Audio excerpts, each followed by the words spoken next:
Hello guys, so I've been cooking with HelloFresh for a couple of months now, and this evening I'm making korma spiced pork pilaf and mango chutney. That's what it's supposed to look like.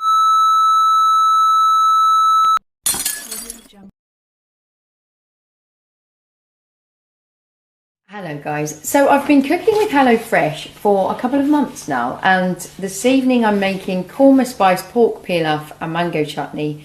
That's what it's supposed to look like. There's my 6 easy steps, my ingredients list and everything ready to go.